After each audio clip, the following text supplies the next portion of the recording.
Assalamualaikum warahmatullahi wabarakatuh. Pertama-tama, perkenalkan nama saya Alif Saputra dari kelas 6A Teknik Informatika.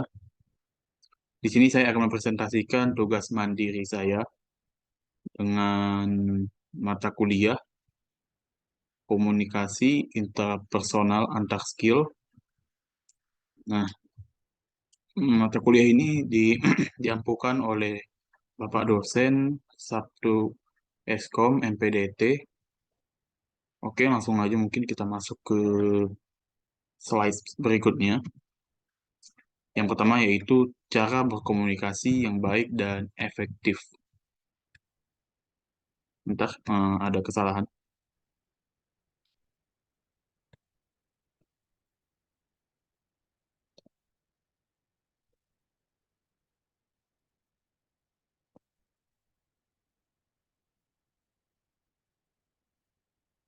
Oke, cara berkomunikasi yang baik dan efektif.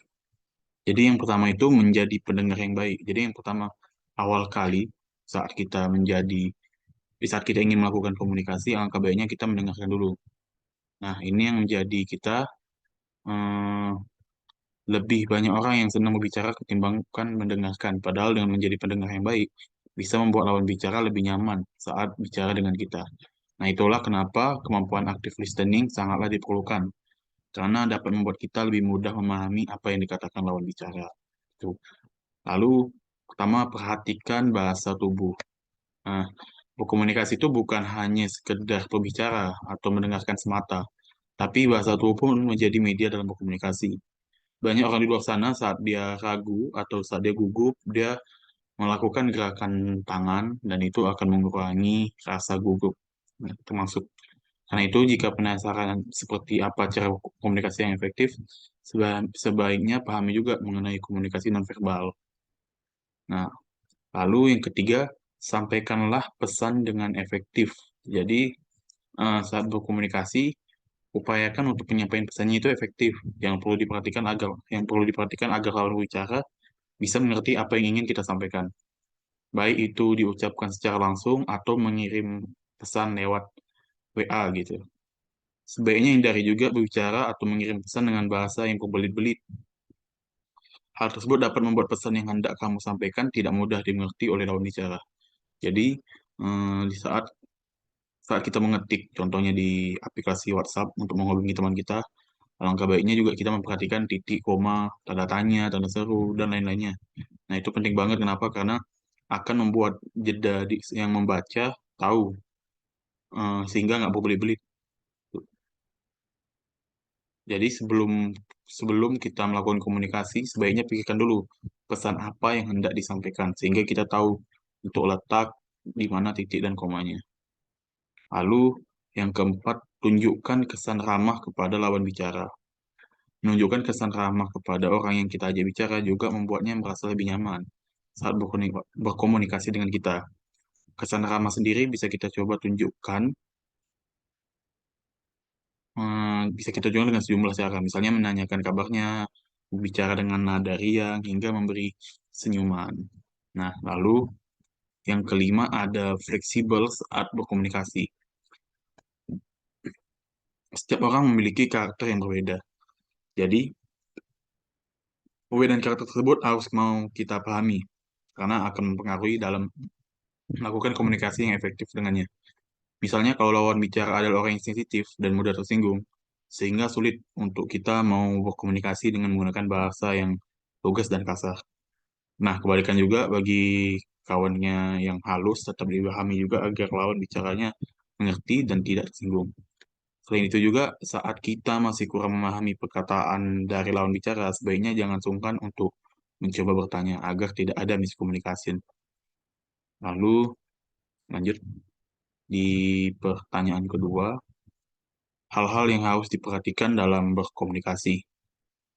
Jadi banyak banget hal-hal yang harus diperhatikan, cuman yang saya cantumin mungkin cuman tiga, karena saya rasa ketiga ini yang paling penting. Oke. Nah, pertama itu perbaiki penampilan. Itu nomor satu banget, karena eh, ada sebuah ada sebuah istilah yaitu kesan pertama seorang tuh dalam waktu cuma 5 menit. 5 menit kita saat berjumpa dengan orang tersebut. Nah, kesan itulah yang bakalan diingatnya seumur hidup terhadap kita. Nah, yaitu diawali dengan penampilan. Salah satu hal yang perlu diperhatikan ketika berkomunikasi. Nah, penampilan yang bersih dan rapi dapat menjadi faktor penunjang keberhasilan komunikasi juga yang kita lakukan. Itu juga penting. Perbaikan penampilan. Lalu perhatikan kualitas suara dan intonasi bicara. Jadi, hal kedua yang perlu diperhatikan untuk meningkatkan kemampuan komunikasi adalah dengan memperhatikan kualitas suara, intonasi, dan tidak kalah penting tempo saat berbicara. Komunikasi dengan tujuan utama untuk menyampaikan pesan, maka perlu didukung dengan kualitas suara yang baik. Lalu, yang terakhir, lebih peka terhadap situasi. Nah, jadi, hal terakhir yang perlu kita perhatikan ketika meningkatkan kemampuan komunikasi adalah dengan melatih kepekaannya terhadap situasi.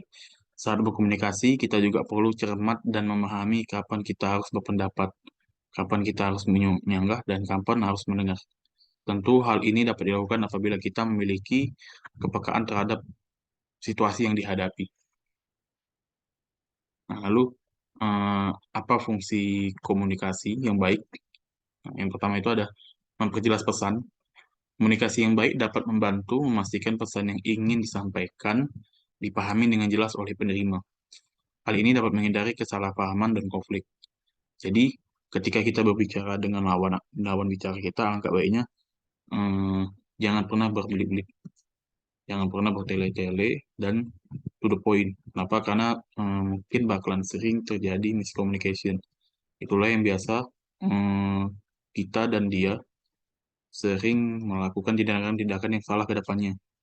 Contohnya saat kita membangun sebuah tim, nah itu ada di poin ketiga, memperkuat kerja tim. Nah, saat kita membuat tim, kita udah rapat pertemuan, lalu di situ kita terlalu terbelit-belit sehingga ada anggota kita yang tidak paham sebenarnya apa sih yang lagi dibahas, sehingga dia melakukan asumsi setelah rapat tersebut, dan itu membuat dia bingung sendiri, dan dia bisa melakukan tindakan-tindakan yang salah untuk kedepannya.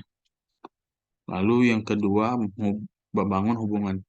Nah, komunikasi yang baik dapat membantu membangun hubungan yang lebih baik antara individu atau kelompok dengan saling memahami dan mendengarkan satu sama lain. Orang dapat merasa lebih dekat dan saling menghargai. Nah, komunikasi yang baik juga